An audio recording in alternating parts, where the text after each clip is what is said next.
नमस्कार विद्यार्थी मित्रांनो, आज आपण महाराष्ट्र गट ब सेवा संयुक्त पूर्व परीक्षा 2026 चा पेपर बघून घेणार आहोत. यातील मॅथ्स आणि रिझनिंगचे क्वेश्चन बघूयात. तर पहिला क्वेश्चन आहे, एका वस्तूवर दुकानदारास ग्राहकास 10% सूट देतो तरीही त्यास 25% नफा होतो. जर वस्तूची छापील किंमत 750 रुपये असेल तर दुकानदाराने ती वस्तू किती किमतीला खरेदी केली असेल? तर याच्यावर सूट देऊन नफा कमवायचा आहे. सूट देऊन नफा कमवणे याचं उदाहरण आहे हे. तर काय म्हटलंय, एका वस्तूवर दुकानदारास 10% सूट देतो, म्हणजे ती वस्तू कितीला भेटणार? 90 रुपयाला. तरीही त्यास 25% नफा होतो. 25% नफा म्हणजे 100ला 125% नफा. ही किंमत इथे घेऊन जायची, ती झाली छापील किंमत 125, हा झाला 90 नफा. सोडवताना असं सोडवायचं या एक्झाम्पलला. तर इथं 125च्या जागी नफा दिलेला आहे 750. 125ला 750 दिलेलं आहे उदाहरणामध्ये, ते याच्या 6 पट आहे. तर खरेदी किंमत याच्या 6 पट असेल. 90च्या 6 पट जर आपण घेतलं तर 540 उत्तर येईल याचं. Okay, number next. √45 जर याला 5 न भागलं तर आपल्याला 9 गुणिले 5 लिहिता येईल. प्लस √245 म्हणजे जर आपण त्याला 5 न भागलं तर 49 गुणिले 5 लिहिता येईल. त्याचप्रमाणे 320 ला कसं लिहिता येईल आपल्याला? जर 5 न भागलं तर 64 गुणिले 5 लिहिता येईल. त्याचप्रमाणे वजा 180 कसं लिहिता येईल? 36 गुणिले 5 लिहिता येईल. जर आपण त्यांचं जर स्क्वेअर रूट काढलं तर 3√5 येईल इथं, अधिक 7√5 येईल, भागिले 8√5 वजा 6√5 येईल. जर √5 कॉमन काढलं तर √5ला √5 कॅन्सल होईल. √5ला √5 कॅन्सल होईल. इथं येईल 3 अधिक 7 प्लस 8 वजा 6. याचं उत्तर येईल 10 भागिले 2 इज इक्वल टू 5. याला हे कॅन्सल होईल. तर उत्तर आलं 5, ऑप्शन क्रमांक 4 नंबर. Number next. एका आयताकृती पट्टीची मोठी बाजू 40 सेंटीमीटर आहे व कर्ण 40 आहे, तर कर्ण त्यापेक्षा 1 सेंटीमीटरने मोठा आहे, म्हणजे तो 41 आहे. तर त्या पट्टीची परिमिती काढा. आयताचा रेक्टँगलच्या डायगोनलचा फॉर्म्युला आपल्याला माहिती आहे, एल क्यूब प्लस त्याच्या ब्रेडचा बी क्यूब प्लस डायगोनलचा स्क्वेअर. इथं आपल्याला काय दिले? लेंथची आणि डायगोनलची संख्या दिलेली आहे, ती आपण पुट करून घेऊ इथं. तर ब्रेडचा स्क्वेअर काढायचा असेल, ब्रेडचा इज इक्वल टू डायगोनलचा स्क्वेअर वजा लेंथचा स्क्वेअर. डायगोनल किती दिला? 41चा वर्ग वजा 40चा वर्ग. याला सॉल्व्ह करायचं मित्र माहिती आपल्याला. तर ए स्क्वेअर मायनस बी स्क्वेअर असेल तर ए मायनस बी ए प्लस बी असं सोडवलं जातं. त्याच्यानुसार जर आपण हे सॉल्व्ह केलं तर 41 वजा 40 1 येईल, गुणिले 41 अधिक 40 81 येईल. तर याचं उत्तर येईल 81. याला एल स्क्वेअरचं उत्तर. तर लेंथ किती येईल? 9 येईल. तर आपल्याला त्याची परिमिती काढायची. दोन्ही बाजूंची बेरीज 40 आणि 40 80 आणि रुंदीची बेरीज 9 9 18 येईल. तर त्याचं उत्तर 98 येईल. ऑप्शन क्रमांक 4 नंबर नेक्स्ट. दोन संख्या 5 7 या प्रमाणात आहेत. ठीक आहे. जर त्या संख्येत 12 मिळवले तर 7 9 असे होईल. अशा होतील या संख्या 7 9. तर इथं कितीने वाढ होते? 2 न वाढ होते. इथं कितीने वाढ होते? 2 न वाढ होते. पण आपण किती मिसळल्यानंतर 12 मिसळल्यानंतर 2 न वाढ होते, म्हणजे 2 भाग बरोबर 12 दिले. तर एक भाग किती आहे? एक भाग कितीचा आहे? 6चा असेल. तर आपल्याला काय विचारलंय? दोन मूळ संख्यांमधील फरक किती आहे? याच्यामध्ये फरक किती आहे? 2चा. 2 भाग म्हणजे किती? 2 भाग बरोबर किती दिलेलं आहे? 12. तर उत्तर येईल 12. Number next.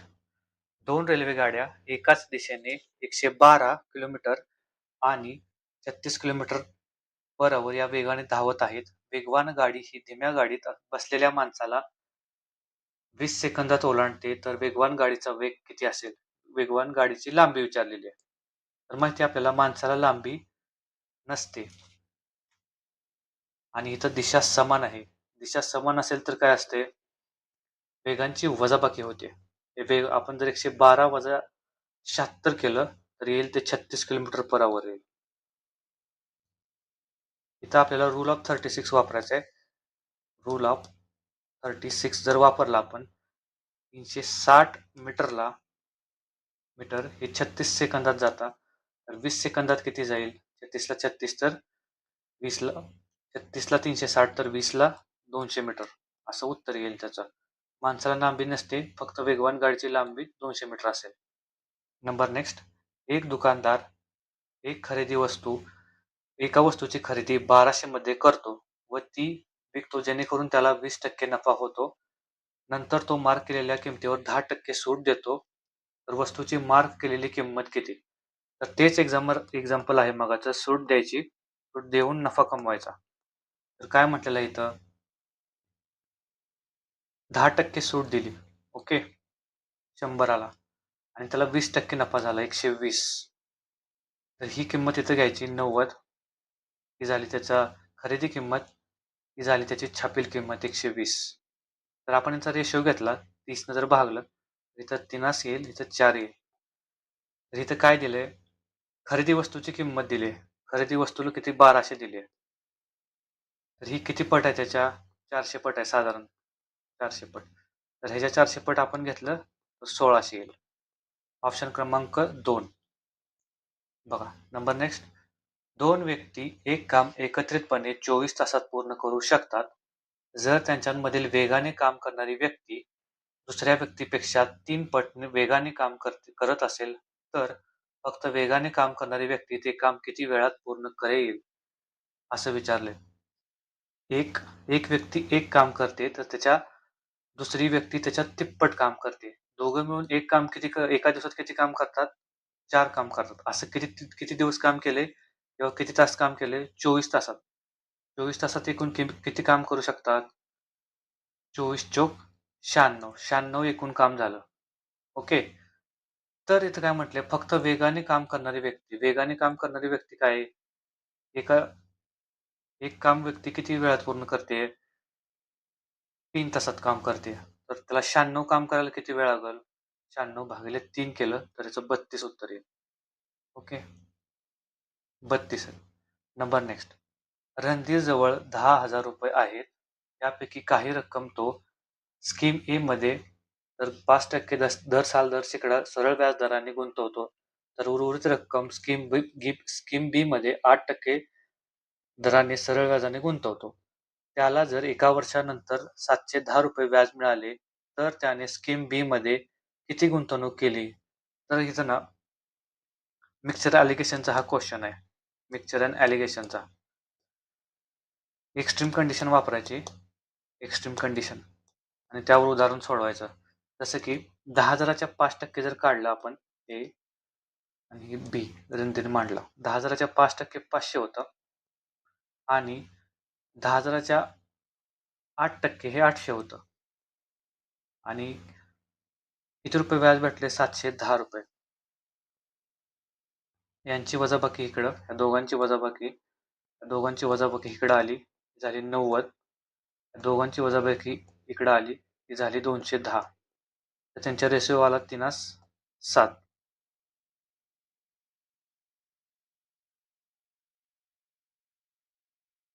तर इथं एकूण किती झालं? 7 आणि 3 10 भाग. 10 भाग. 10 भागाची किंमत किती दिली आहे? 10,000. तर एक भागाची किंमत किती होईल? 1,000 होईल. त्यामुळं इथं आलं 3,000 के आणि इथं आलं 7,000 के. तर काय विचारले? बी ची गुंतवणूक विचारली. बी ची गुंतवणूक किती येईल? 7,000 येईल. Number next. एका आयताची लांबी 40% ने वाढवली, तर आयताचे क्षेत्रफळ तेवढेच राहण्यासाठी आयताची रुंदी किती टक्क्याने कमी करावी लागेल? तर क्षेत्रफळ समान आहे. क्षेत्रफळ समान असेल तर आयताची लांबी आणि रुंदी हे व्यस्त प्रमाणामध्ये असतात. कारण एरिया कॉन्स्टंट आहे. एक वाढलं तर आपल्याला एक कमी करावं लागेल. 40% ने वाढली. 40% म्हणजे किती असतं? 40% म्हणजे 2/5. ओके. तर लांबी अगोदर किती होती? 5 होती. तर 40% वाढली म्हणजे 2/5. 5 ला 2 वाढले म्हणजे 7 झालं. तर आपल्याला किती रुंदी कमी करावं लागेल? 7 वर 2 कमी करावं लागेल. 2 ने वाढ आहे ना? 7 वर 2 कमी जर आपण केलं, त्याचं अपूर्णांकाचं टक्केवारीमध्ये रूपांतर करताना 2 शून्य दिलं आणि टक्केवारीचे चिन्ह दिलं. जर आपण हे सॉल्व्ह केलं तर याचं उत्तर येते 28.4/7. तर ऑप्शन क्रमांक 2 उत्तर आहे याचं. Number next.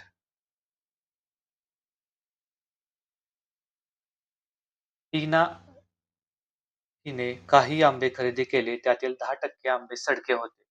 ठीक आहे. शिल्लक आंब्यापैकी 80 आंबे तिने मित्रांना दिले, तर तिच्याकडे 45 आंबे उरले असतील, तर बाजारातून एकूण किती आंबे खरेदी केले? या अ, उदाहरणाला 2 प्रकारे सोडवता येतं, पण आपण या पद्धतीने सोडवा. बघा.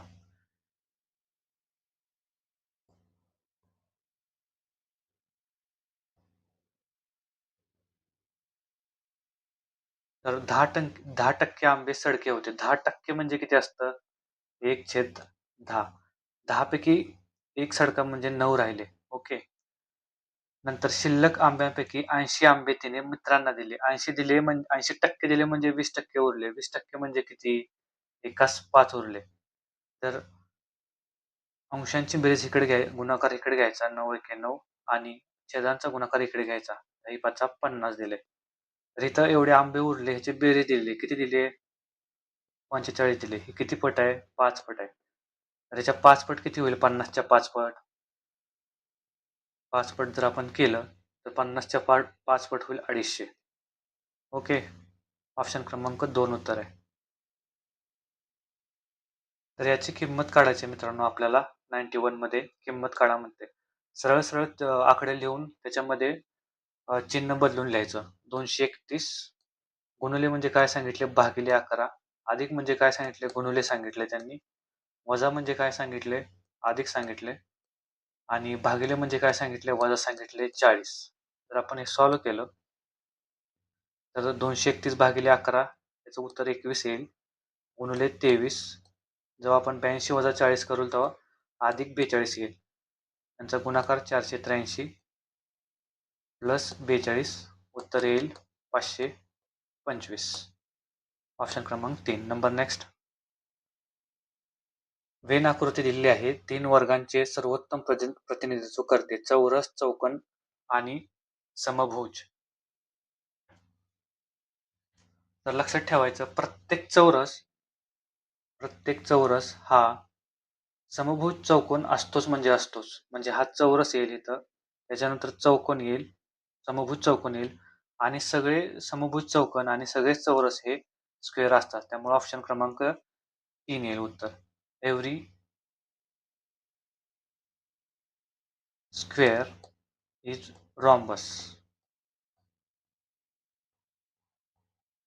प्रत्येक चौरस हा समभुज चौकोन असतोच. युनिव्हर्सल आहे. Number next 93. तर काय म्हटले? अक्षरांमधील वगळलेल्या अक्षरांची संख्या प्रत्येक वेळी एकाने कमी होत जाते. नियमाचे पालन करणारी व्यक्ती. अक्षर मालिका आली ना, सरळ सरळ नंबर देऊन घ्यायचे त्याला. तर बघा. बी म्हणजे काय? 2. एच म्हणजे काय? 8. एम म्हणजे काय? 13. क्यू म्हणजे काय? 17. प्रत्येक वेळी एक न कमी होत जाते. तर 2 प्लस 5 केलं तर 8 येईल. प्लस 4 केलं प्लस 5 केलं तर 8 येईल. प्लस 5 केलं तर 13 येईल. प्लस 4 केलं तर 17 येईल. हे फॉलो करत नाही. प्रत्येक वेळी आपल्याला एक एकने कमी होत जाते असं विचारले. तर ऑप्शन क्रमांक आपण 1 चेक केला, हा बसत नाही याच्यामध्ये. तर सी म्हणजे 3, एच म्हणजे 8, एम म्हणजे 13, क्यू म्हणजे 17. तर यांची बेरीज केली तर 5 आणि 3 8. 8 आणि 5 13. हा पण फॉलो करत नाही, कारण प्रत्येक वेळी 1 ने कमी होत जाते असं म्हटले. तर F म्हणजे 6, J म्हणजे 10, N म्हणजे 14. 6 प्लस 4 केलं तर 10, प्लस 4 केलं तर प्लस 14. तर ही पण फॉलो करत नाही, त्यामुळे हे गेलं. F म्हणजे 6, L म्हणजे 12, Q म्हणजे 17, U म्हणजे 21, X म्हणजे 24. जर प्रत्येक वेळी इथं आपण बघितलं तर प्लस 6 न वाढ आहे, इथं इथं प्लस 5 न, प्लस 4 न, प्लस 3 न. तर प्रत्येक वेळी 1 न कमी होत झाले. 6, 5, 4 ही फॉलो करते. ऑप्शन क्रमांक 4 उत्तर आहे याचं. बघा, प्रज्ञाची बस शाळेत पोहोचली तेव्हा दक्षिणेकडे तोंड करून उभी होती. ठीक आहे. जर आपण म्हटलं प्रज्ञा इथे,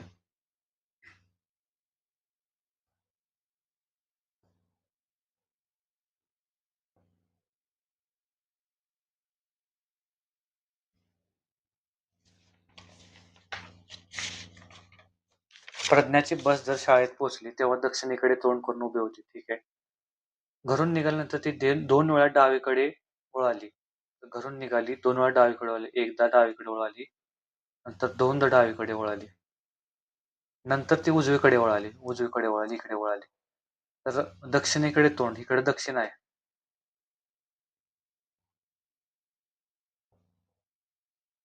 तर तिने घरातून निघताना तिचा चेहरा कोणत्या दिशेला होता?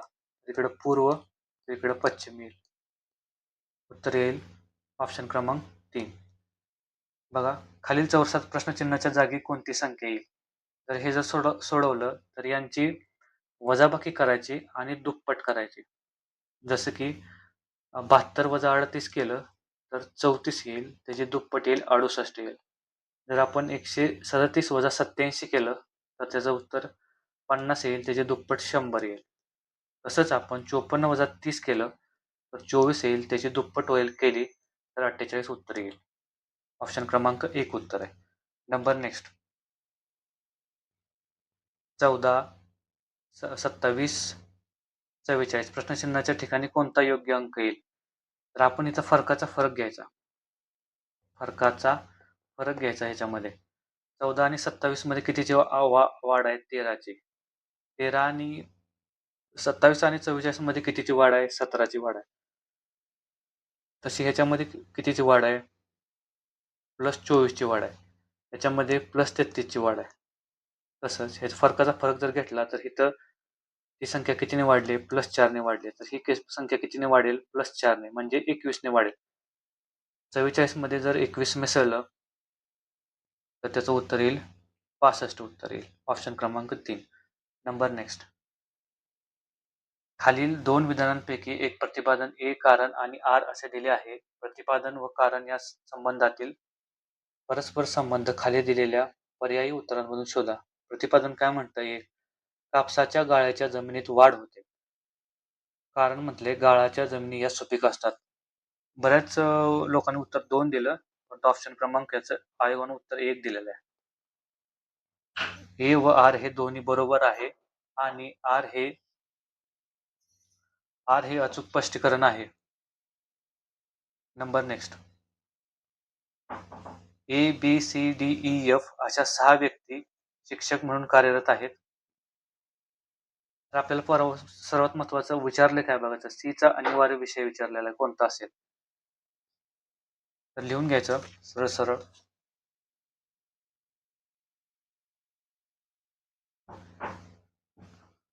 सी चा अनिवार्य विषय विचारलेला आहे. ए, B, C, D, E, F अशा 6 व्यक्ती शिक्षक म्हणून कार्यरत आहेत. प्रत्येक शिक्षक 2 विषय शिकवतात. एक कुठला शिक्षक आहे? एक आहे अनिवार्य आणि एक कुठला आहे? ऐच्छिक. ओके.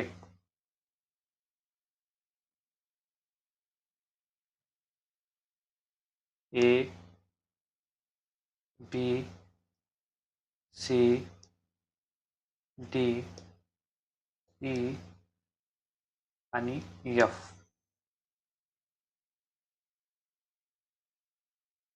तर काय म्हटले बघा,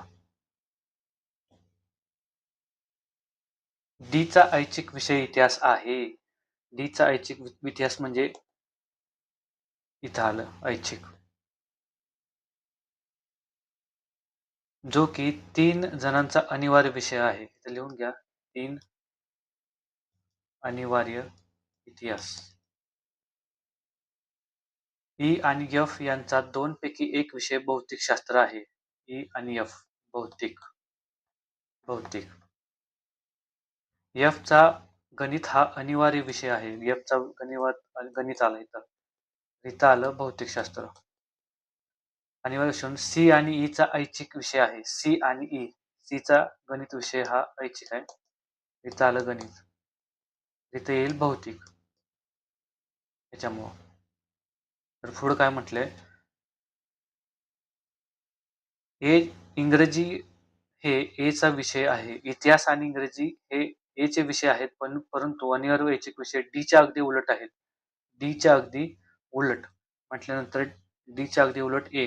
इथं इतिहास येईल, इथं येईल इंग्रजी येईल. रसायनशास्त्र हा केवळ एका शिक्षकाचा ऐच्छिक विषय आहे. म्हणजे इथं रसायनशास्त्र येईल. रसायनशास्त्र. आपल्याला काय विचारलंय? या शाळेतील एकमेव महिला शिक्षकाचा अनिवार्य विषय इंग्रजी आहे.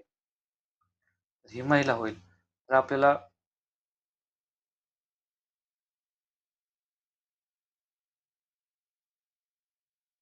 याच्यामध्ये 3 जणांचा अनिवार्य विषय म्हटलेला आहे. डी च्या अगदी उलट आहे. म्हणजे डी च्या अगदी उलट आहे. इथं म्हटलं डी च्या अगदी उलट आहे. कुणाचा? ए च्या. म्हणजे इथं इतिहास आला तर इथं इंग्रजी येईल. इंग्रजी येईल. तर इथं आपण लिहून ठेवले 3 अनिवार्य विषय इतिहास असतील. म्हणजे इथं इतिहास येईल. इथं पण इतिहास येईल. त्यामुळं सी चा अनिवार्य विषय कोणता होईल? इतिहास. ओके. Number next. इथं म्हटले y ची किंमत काढा. आपल्याला x ची काही घेणं देणं नाही. फक्त काय विचारले? y विचारले. तर आपण x कॅन्सल कसं होईल? जर आपण याचे चिन्ह बदलले, इथं वजा केलं, इथं अधिक केलं आणि इथं अधिक केलं. यांची आपण बेरीज केली तर ह्याला हे कॅन्सल होईल. x ला x 3y + 3y इथं 6y बरोबर किती येईल? जर आपण यांची बेरीज केली तर 180 येईल. 118 अधिक 162 180 येईल. तर y बरोबर किती येईल? 30 येईल. ऑप्शन क्रमांक 4 असेल उत्तर याचं. Number next 100. एक चोर एका घरात त्याची लूट लपवतो. पोलीस त्याचा पाठलाग करत असताना तो पश्चिमेकडे 2 किलोमीटर धावतो. ठीक आहे. इथून तो पश्चिमेकडे 2 किलोमीटर धावला. नंतर तो उजवीकडे वळतो आणि 2 किलोमीटर धावतो. नंतर तो उजवीकडे वळाला, 2 किलोमीटर धावला. नंतर तो उजवीकडे आणखी वळून 7 किलोमीटर धावतो. ठीक आहे. इथं 2, इथं 5 असं 7 किलोमीटर धावला तो. तो उजवीकडे 2 वळणे घेतो. 1 आणि 2. 2-2 किलोमीटरची म्हणते इथं. प्रत्येक वळण 2 किलोमीटरचे धावतो. 2, 2 आणि पोलिसांना हरवतो. ज्या घरातून त्याने लूट लपवली, हे घर इथं, त्या घरात पोहोचण्यासाठी त्याला किती अंतर कापावे लागेल? हे एकूण अंतर 5 आहे. एकूण 2 अंतर पार केले तर 3 किलोमीटर अजून अंतर त्याला कापावं लागेल. 3 किलोमीटर अंतर. ओके. एवढेच होते क्वेश्चन हे. ग्रुप बी 2025 ला विचारलेले, 2026 ला विचारलेले क्वेश्चन होते. मॅथ्स आणि रिझनिंगचा आपण पार्ट बघितला हा. तर आपण नेक्स्ट मध्ये काही अजून प्रश्नपत्रिकेचं विश्लेषण करूया. धन्यवाद. थँक्यू.